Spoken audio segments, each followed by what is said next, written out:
Régimen de actividades agrícolas, ganaderas, silvícolas y pesqueras, capítulo octavo, impuestos personas morales.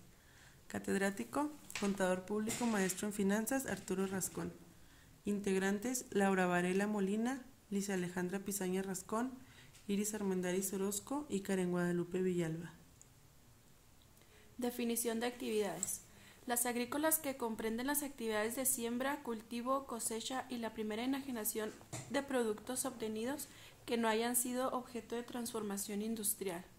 Las ganaderas, que son las consistentes en la cría y engorda de ganado, aves de corral y animales, así como la primera enajenación de sus productos que no hayan sido objeto de transformación industrial.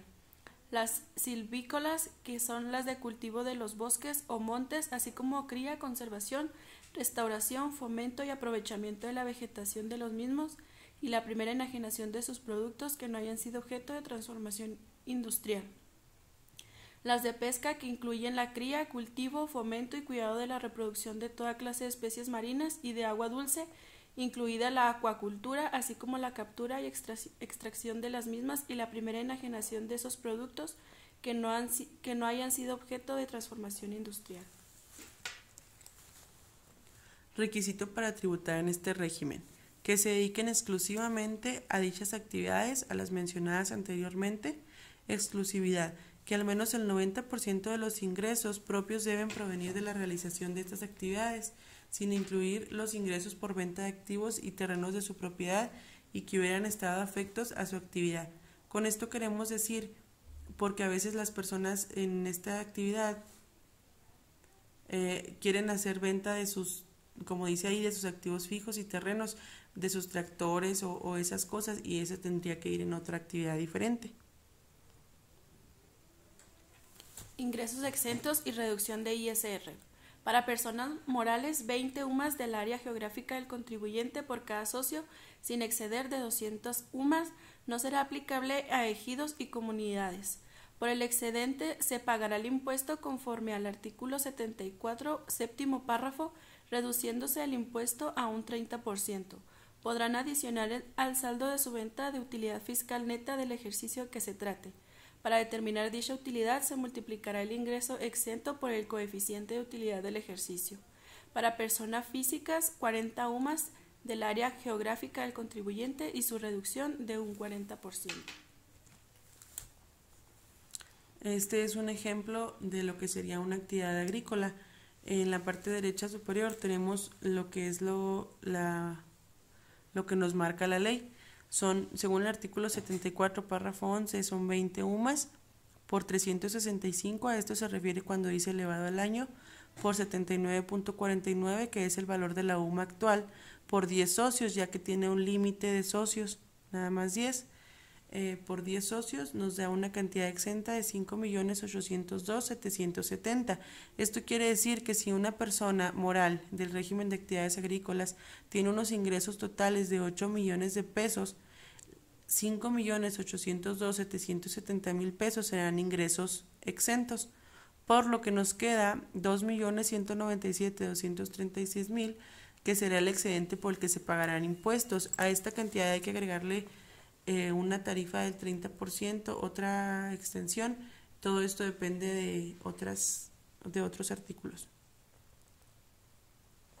Utilidad de los ingresos exentos. Ingresos exentos por el coeficiente de utilidad determinado de acuerdo al artículo 14 de la ley del ISR nos da igual la utilidad de ingresos exentos. Pago del impuesto. Es el total de los ingresos menos los ingresos exentos. Estos son los ingresos que les explicábamos anteriormente. Nos da igual al ingreso acumulable, menos las deducciones autorizadas, es igual a la utilidad gravable, por la tasa o tarifa impuesto del periodo del ejercicio. Aparte, es lo que también les comentábamos, menos una reducción del 30 o 40% según lo refiera. Esto es igual al impuesto neto o a cargo del dicho periodo. Artículo 74. Deberán cumplir con las obligaciones fiscales en materia del ISR conforme al régimen establecido en el presente capítulo los siguientes contribuyentes. Fracción 1. Las personas morales de derecho agrario que se dediquen exclusivamente a actividades agrícolas, ganaderas o silvícolas, las sociedades cooperativas de producción y las demás personas morales que se dediquen exclusivamente a dichas actividades. Fracción 2. Las personas morales que se dediquen exclusivamente a actividades pesqueras, así como las cooperativas de producción que se dediquen exclusivamente a dichas actividades.